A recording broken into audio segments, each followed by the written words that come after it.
Okay, so I'm going to start with the 11th standard Maharashtra State Board English subject. And here we will going to learn the very interesting poem, The Sower. Sower means you are putting something under the land. That is the basic meaning of sower means that.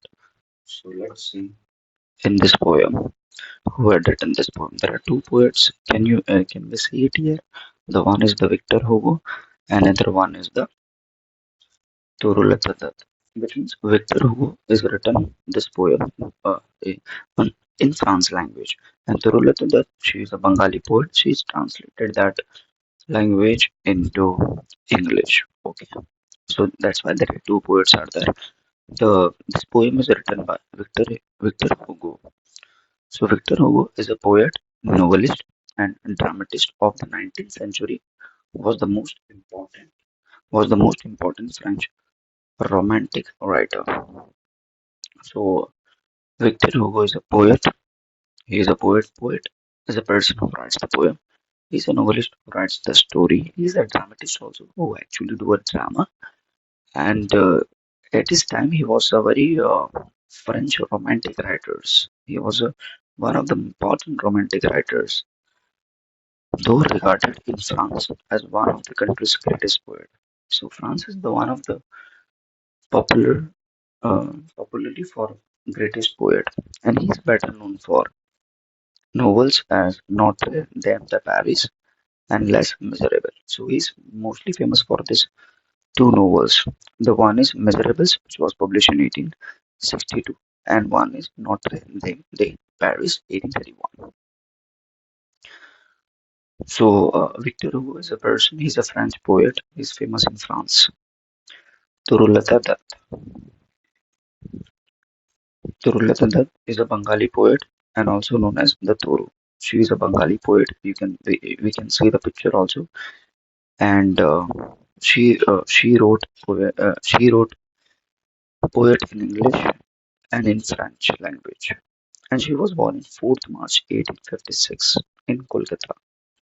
She is considered to be the first Indian poetess to write verse in English and French. She is the first Indian woman who write the poems. Like she is the first Indian woman who is the poet, and she writes in two languages, English and French both.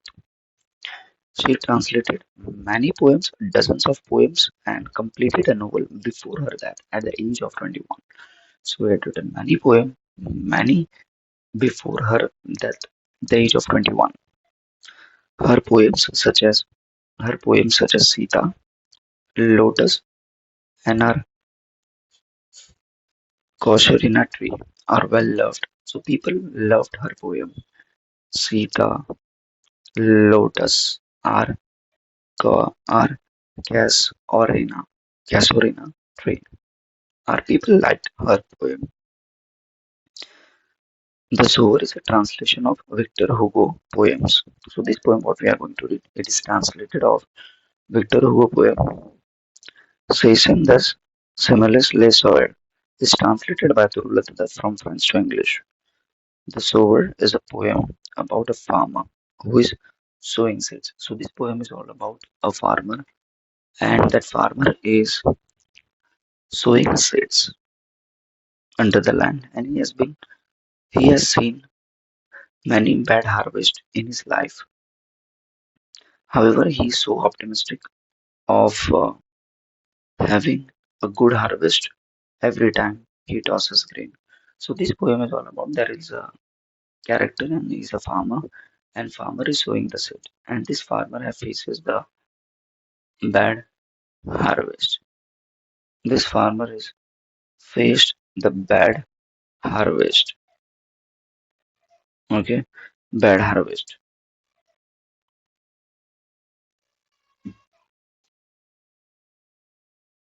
Now we'll start with the poem.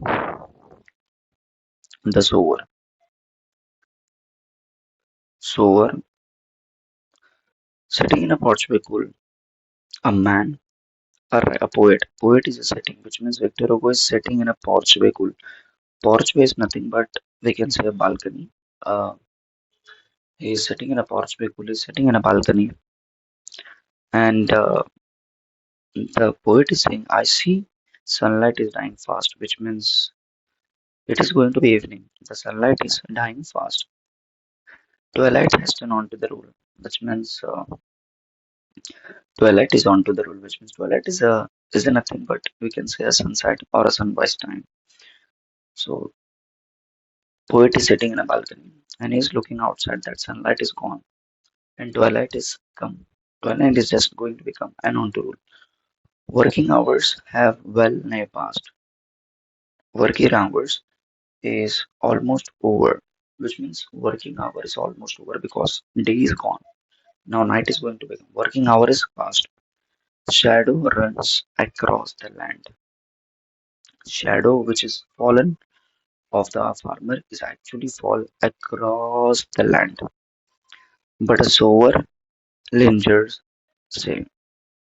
But the sowers is still over there, which means poet is saying I can see that the sunlight is one working hour is past. But then also this man, the sower, which means farmer, is still standing over there. Still standing over there. So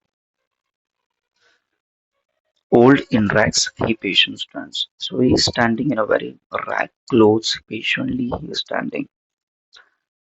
I feel a thrill when I'm looking at him. So when I'm looking at the farmer, when I'm looking at this bird, I feel very happy. I feel a thrill. Black, black and high. His salute. So very like his black and high. His salute dominates the furrow depths, which means his shadow is actually falling on the furrows. Furrows is nothing but we can say that on land how the farmers are actually making a box so that shadow is falling on that furrows. Okay, which means on land. Now to sow the task is set. Now farmer is going to be sow. Soon shall come a time to reap. Marches he along the plain, to and fro scatters and wide. So she like the farmer is waiting for that he will putting the set and soon that seed is going to be cropped and he's marching. He's just putting the seed here and there, scatters from his hands the precious grain. So he's just scattering the precious grain from his hand. I muse I rest in thought like I see him stride. Darkness depends, feeds the light. So here the darkness comes, there is no light. Now his gesture to mine eyes. Now the poet is saying I can see this farmer gesture on my eyes and are noble and strange. His height seems to be touch the starry sky. So he's such a good person that I can see him very big, that his shadow is falling. It's falling on my eyes and it's becoming big.